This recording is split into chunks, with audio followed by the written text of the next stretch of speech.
Sudah larut malam seperti ini, kenapa Mbak Ira belum tidur? Wajah dan suaramu nampak sedih. Kenapa engkau bersedih, anakku? Ya, Mbak Aira ada tugas, tapi Mbak Aira bingung untuk mengerjakannya ya.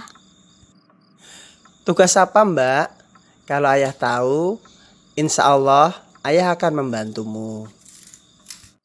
Ya, Mbak Aira ada tugas untuk bercerita tentang sahabat Nabi, yaitu Mus'ab bin Umair. Sedangkan Mbak Aira kan belum pernah mendengarkan cerita Mus'ab bin Umair ya. Oh itu, tenang anakku. Ayah akan menceritakan kisah Mus'ab bin Umair kepadamu.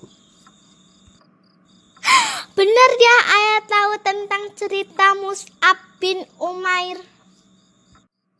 Ayah, insya Allah tahu dong tentang kisahnya sahabat Nabi Mus'ab bin Umair. Asik! Mbak Aira mau dengar ya? Dengarkan ayah bercerita ya nak. Mus'ab bin Umair adalah seorang keturunan bangsawan Quraisy yang memiliki tubuh tinggi, berkulit putih, dan berparas tampan. Sebelum memeluk Islam, ia terbiasa hidup mewah dan manja. Namun, setelah memeluk Islam, ia menjadi salah seorang sahabat dekat Rasulullah Shallallahu Alaihi Wasallam yang memiliki keimanan dan keislaman yang kuat.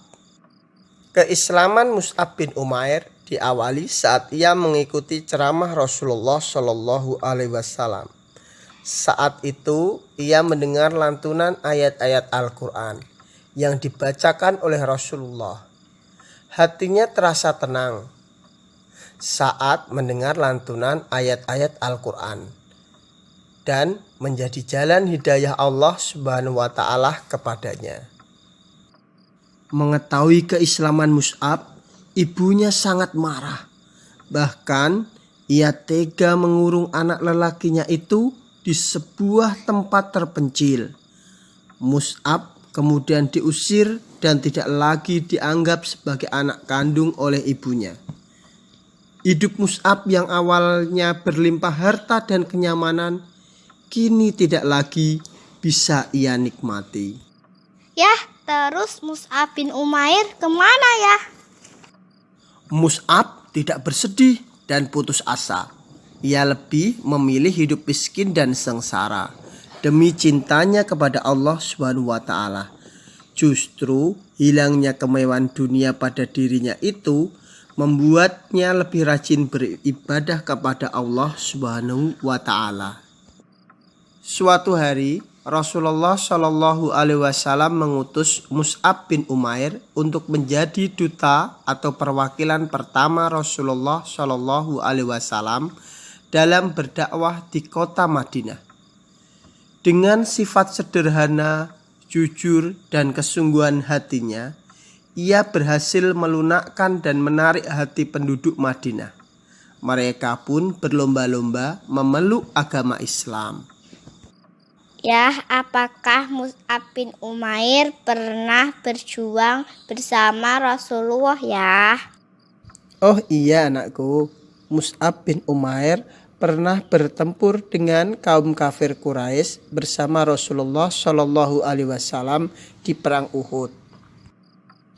Dalam pertempuran Uhud itulah yang mengantarkan Mus'ab bin Umair gugur sebagai syuhada. Saat terjadi pertempuran Uhud antara kaum muslimin dan kafir Quraisy pada tanggal 22 Maret 625 Masehi, Mus'ab bin Umair ditunjuk oleh Rasulullah Shallallahu Alaihi Wasallam sebagai pembawa bendera. Saat barisan kaum muslimin terpisah, datanglah seorang musuh berkuda dan melukai tangan kanan Mus'ab. Rasanya sakit sekali. Mus'ab pun memindahkan bendera pertempurannya ke tangan kiri sambil membungkuk untuk melindungi bendera itu. Tiba-tiba datang lagi seorang musuh untuk menyerang Mus'ab.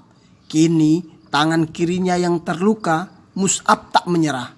Ia membungkuk ke arah bendera, lalu dengan kedua pangkal lengannya meraih bendera ke dadanya sambil berteriak memuji Rasulullah Shallallahu Alaihi Wasallam sebagai utusan Allah. Melihat Mus'ab masih berjuang, sang musuh kembali menyerangnya. Mus'ab pun gugur sebagai syuhada dalam pertempuran Uhud itu. Ya, jadi begitu ya cerita tentang Mus'ab bin Umair. Jadi Mbak besok siap untuk bercerita di depan kelas. Ya Mbak Aira, semoga besok Allah memberikan kemudahan pada Mbak Aira ketika bercerita di depan kelas. Amin. Ya, sudah malam. Mbak Aira sudah mengantuk ya. Mbak Aira mau tidur dulu ya. Ayah juga sudah ngantuk juga kok. Ayah juga mau tidur. Selamat beristirahat Mbak. Jangan lupa berdoa sebelum tidur.